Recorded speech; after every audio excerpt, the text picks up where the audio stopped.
পাখি ধরলে ভালো না, পাখি ধরা কি ভালো না, অন্যায়। পাখি ধরতে কিন্তু মজা লাগে, পাখি ধরলে খুব ভালো লাগে, কিন্তু এই পাখিটা ধরা যাবে না।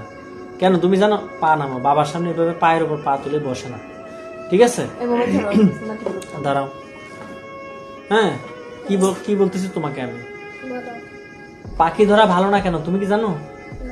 কারণ এই পাখি, আমি যদি একটা পাখি এখন ধরি, এই পাখিটার সাথে আর একটা পাখি আছে না, ওর একটা বাসা আছে না, ওর বাসায় এরকম বাচ্চা আছে না, পাখির বাচ্চা আছে না।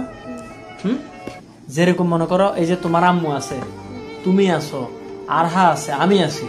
এখন আমি যদি অফিসে যাই, আমাকে যদি কেউ ধরে নিয়ে চলে যায়, তাহলে তুমি আর কাউকে বাবা বলতে পারবে? আরহা কাউকে বাবা বলে ডাকতে পারবে? তোমার আম্মু তোমাদেরকে নিয়ে কিভাবে চলবে? তোমার আম্মু কি চাকরি করে? তাহলে আমাকে ধরে নিয়ে যায়, তাহলে তোমার আম্মু তোমাদেরকে কি খাওয়াবে, কি পড়াবে, তোমরা কাকে বাবা বলবা? এরকম না? তোমরা খুব সমস্যায় পড়ে যাবে না?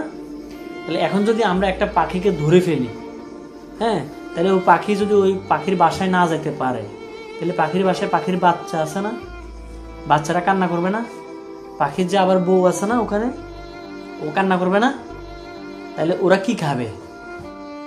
ওরা যখন খাইতে পারবে না, তখন এরা কষ্ট পায়, হ্যাঁ, এরা আল্লাহর কাছে বিচার দিবে যে আল্লাহ, আমার পাখির বাচ্চারা বললো আমার বাবাকে যারা ধরে রাখছে তাদেরকে তুমি শাস্তি দাও। তখন আল্লাহ কি করে? আমাদেরকে শাস্তি দেয়। হ্যাঁ, কথা কি বুঝছো তুমি?